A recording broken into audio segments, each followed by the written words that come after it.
L'émission 100% placement sur BFM Business. On le comprend bien dans les propos de la plupart des intervenants, la fin d'année approche plus qu'à grands pas. Comment appréhender tout cela sur le marché action et plus singulièrement à la Bourse de Paris? Question que l'on pose à Thibaut François. Bonjour Thibaut. Bonjour. Co-fondateur, associé de Fastea Capital. Quel bilan déjà vous allez tirer de cette année 2012?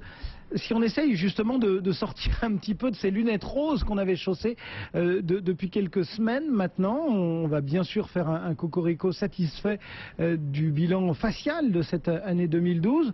Mais enfin, si on va un petit peu plus loin que la simple facilité. Effectivement, c'est vrai que pour aller vers la facilité, c'est vrai que l'année 2012 sur les actions, ça s'est plutôt bien passé. Sur les obligations aussi, donc on est à presque 15% de croissance du CAC 40. Maintenant, c'était compliqué d'imaginer ça un an en arrière. On sortait d'un été tumultueux, la perte du AAA aux États-Unis, la perte du AAA rapidement au mois de janvier. Donc c'est vrai que c'était compliqué de voir ce schéma-là, surtout au niveau des valeurs bancaires. Les valeurs bancaires étaient décriées en ce début d'année. Finalement, c'est elles qui font les plus grosses hausses pratiquement sur le CAC 40 sur l'année 2012. Donc finalement une bonne année 2012 d'un point de vue boursier. Enfin, vous nous renvoyez à un an. Enfin, j'ai envie de dire que à la mi-année, au fin du printemps, on n'était quand même pas bien glorieux sur le CAC. Exactement.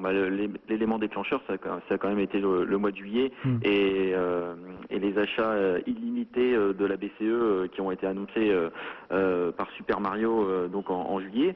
C'est vraiment l'élément déclencheur qui a remis un petit peu de tonus sur les marchés boursiers, sur les marchés obligataires.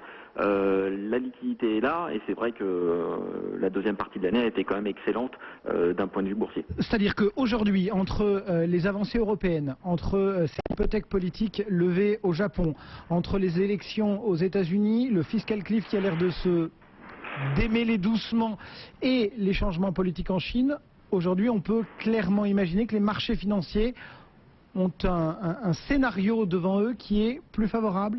Bien sûr. C'est-à-dire qu'on donne de la visibilité aux investisseurs, et notamment en Europe. Ça fait déjà plusieurs années que les investisseurs ne sont pas revenus en Europe. Les investisseurs, je parle des Américains, des Asiatiques, ils ne sont plus présents en Europe. Donc aujourd'hui, on leur donne de la visibilité. La BCE se met en garant suprême sur les marchés. On donne effectivement, là, on a vu ce matin quelques espoirs au Japon avec le retour de la droite conservatrice. Donc peut-être des mesures de relance économique, des injections de liquidités massives sur les marchés, comme ce qui se passe en Europe. Si le budget est voté aux États-Unis, c'est vrai que ça devrait aussi bien se passer sur la première partie de l'année. Donc tous ces éléments, bien sûr, vont vers une forte visibilité pour l'année prochaine.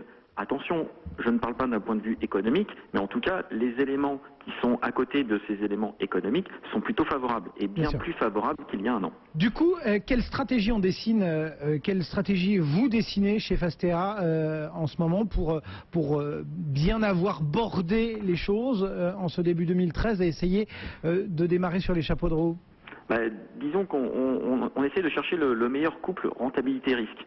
Aujourd'hui, on se pose la question, est-ce que investir sur l'immobilier, pour nous c'est un petit peu tard, on commence à avoir surtout de la fiscalité qui augmente, les fonds en euros, les livrets A, tout ça, ça rapporte pas grand-chose, à peine l'inflation, les obligations ont fortement monté cette année, notamment sur la deuxième partie de l'année 2012.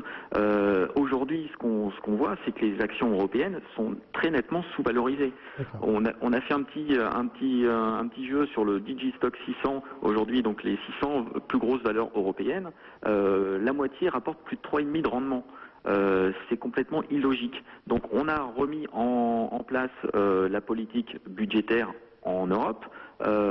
Super Mario, on l'a dit, au mois de juillet a été l'élément déclencheur. Maintenant, je pense que les liquidités vont revenir sur les actions européennes, de la part des Américains, de la part des Asiatiques, mais aussi des Européens. Ils vont chercher des couples rentabilité-risque qui vont être intéressants. Aujourd'hui, en Europe, on a des couples rentabilité-risque intéressantes. Donc, en deux mots, vous accroissez la part européenne. Exactement. En action. Exactement. Les actions européennes, pour nous, c'est l'année 2013 où on va avoir de bonnes performances sur les actions européennes. Le pari ce matin de Thibaut François. Merci beaucoup, cofondateur associé de Fastea Capital.